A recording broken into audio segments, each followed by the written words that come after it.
स्वागत है आप सभी का भौतिक विज्ञान की ऑनलाइन कक्षाओं में।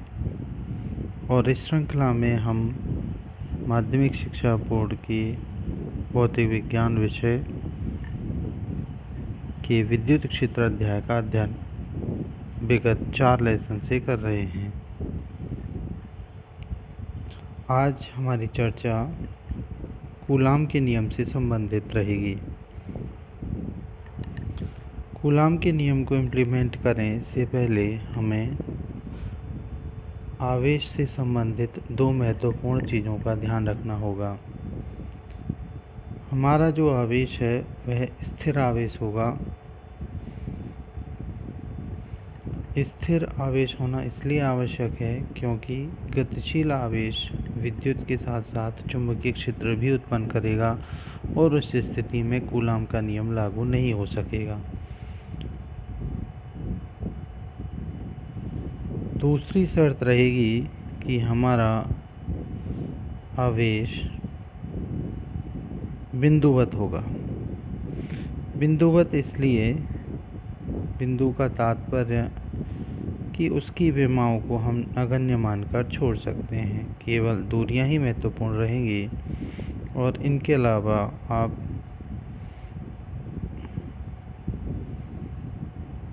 अन्य तथ्यों का ध्यान नहीं रखेंगे।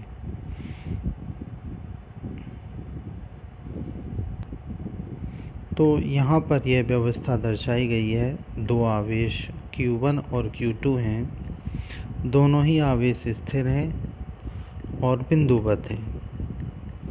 इन दोनों आवेशों के मध्य की दूरी r से व्यक्त की गई है। इन Q1 और Q2 की प्रकृति हो सकता है ये दोनों ही धनात्मक हों। जैसा आप जानते हैं कि अगर दोनों धनात्मक हैं तो इनके मध्य में प्रतिकर्षण बल कार्य करेगा, और अगर ये दोनों ही ऋणात्मक हैं तो उस स्थिति में भी दोनों आवेशों के मध्य बल प्रतिकर्षण ही होगा। लेकिन यदि एक आवेश धनात्मक और एक ऋणात्मक प्रकृति का है तो उस स्थिति में इनके मध्य में आकर्षण बल कार्य करेगा। प्रारंभ में हम मान के चलते हैं कि इन दोनों आवेशों के मध्य माध्यम निर्वात है। तो 1785 में कूलाम ने अपने प्रयोगों के आधार पर 2 स्थिर बिंदु आवेशों के मध्य लगने वाले बल के संबंध में एक नियम प्रतिपादित किया और इसी को हम कूलाम नियम कहते हैं। इस नियम के अनुसार 2 स्थिर बिंदु आवेश, जैसा हमने पहले बताया, हमें आवेश स्थिर रखना है, इनके मध्य कार्य करने वाला आकर्षण या प्रतिकर्षण बल इन दोनों आवेशों के परिमाणों के गुणनफल के समानुपाती। पहला तथ्य है दोनों आवेशों के परिमाणों के गुणनफल के समानुपाती, और इन दोनों के मध्य दूरी के वर्ग के व्युत्क्रमानुपाती होता है। अर्थात हम ऐसे भी इसे रिप्रेजेंट कर सकते हैं कि यदि आवेश स्मॉल q1 q2 है तो इनके मध्य लगने वाला बल F दोनों आवेशों का परिमाण का गुणनफल q1 q2 के समानुपाती, और इन दोनों के मध्य जो दूरी है उसके वर्ग के व्युत्क्रमानुपाती होता है। अर्थात इस के अनुसार ये 2 निष्कर्ष निकले कि F proportional Q1 Q2 and F proportional to 1। उपरोक्त दोनों समीकरणों को संयोजित करने पर हमें व्यंजक मिलता है F proportional to Q1 Q2 upon r²।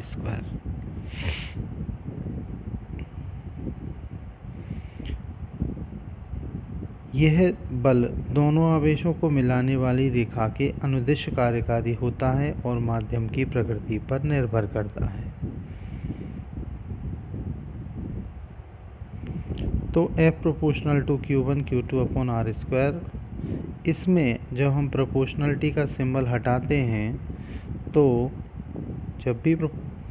इस प्रोपोर्शनलिटी के सिंबल को जब हटाएंगे तो हमें एक नियतांक की आवश्यकता होगी, और इस नियतांक को हम लिख सकते हैं एक के रूप में रिप्रेजेंट करें तो F बराबर k Q1 Q2 upon R square.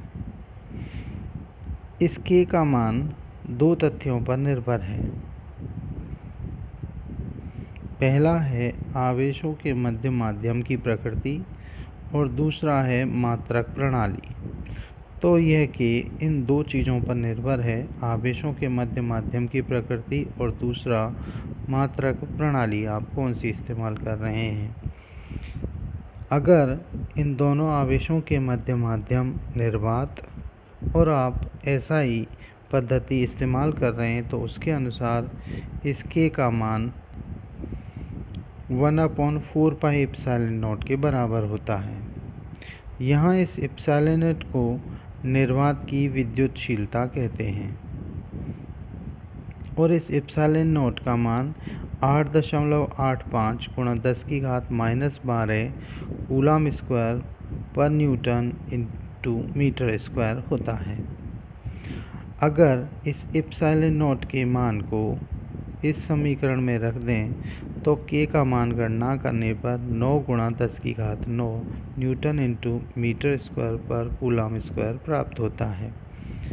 ये दोनों ही आंकिक समस्याओं में बहुत ही महत्वपूर्ण रहेंगे। तो इन तथ्यों महत्वपूर्ण रहेंगे। हम इस एप्सिलॉन नॉट के व्यंजक से एप्सिलॉन नॉट की विमाएँ ज्ञात कर सकते हैं। कूलम को कल एम्पियर इंटू सेकेंड से प्रदर्शित किया गया था, क्योंकि आवेश जो है वो धारा और समय का गुणनफल है। तो कूलम की विमाएँ रहेंगी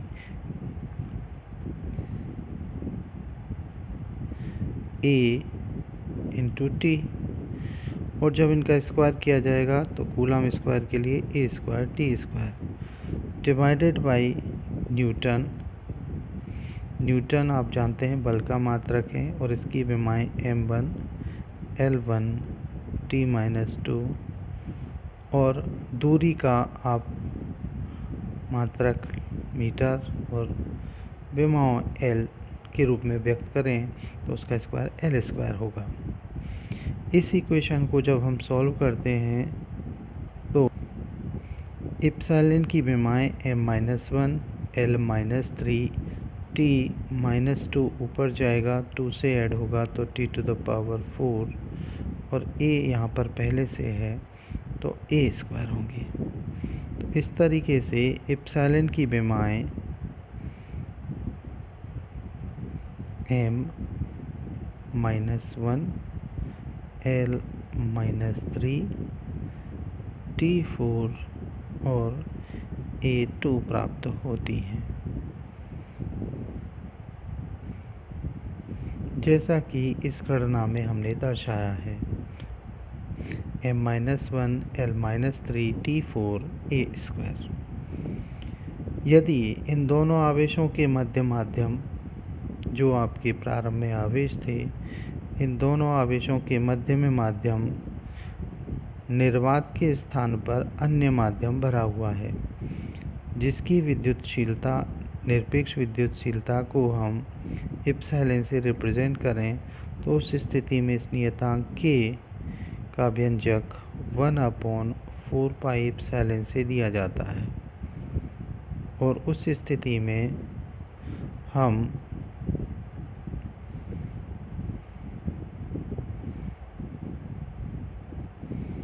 F माध्यम 1/4 pi epsilon into Q1 Q2 upon R square से देते हैं।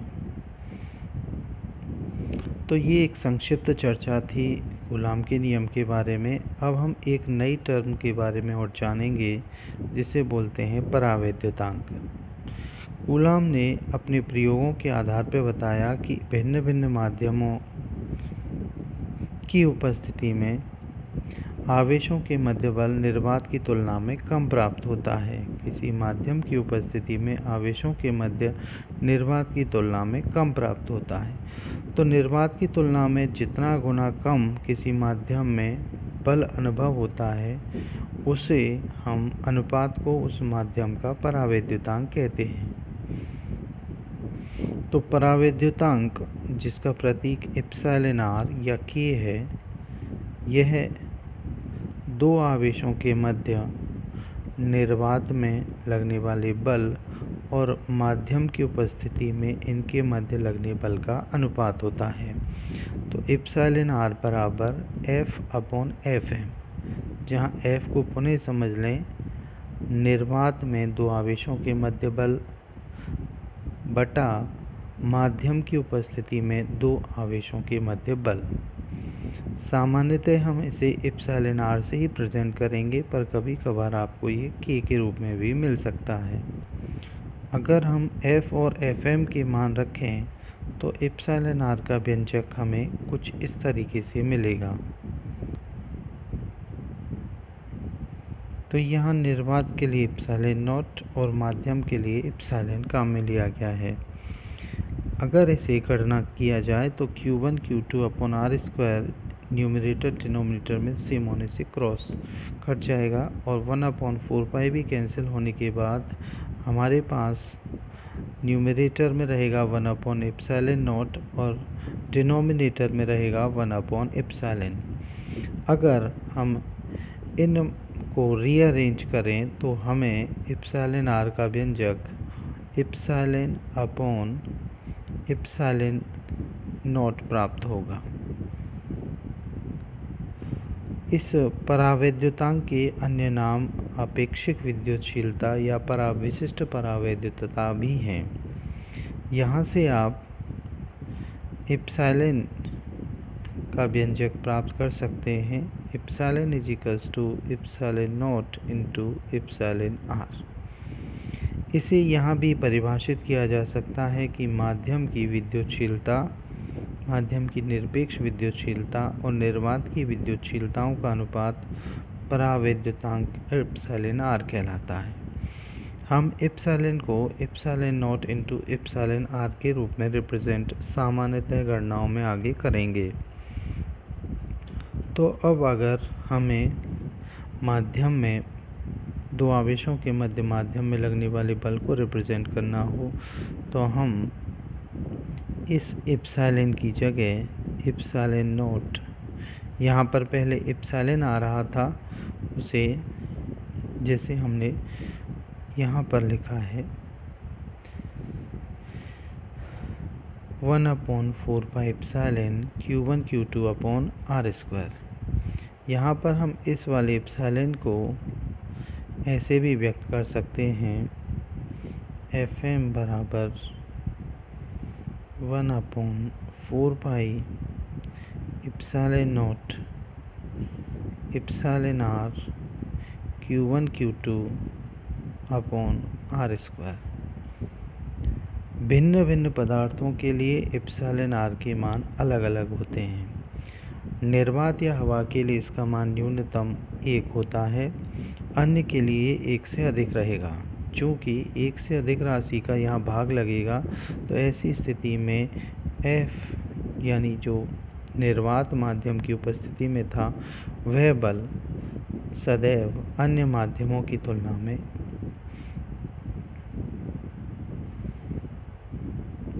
अधिक होगा। अगर हम धातुओं की बात करें तो धातुओं के लिए एप्सिलॉन r का मान अनंत के बराबर होता है।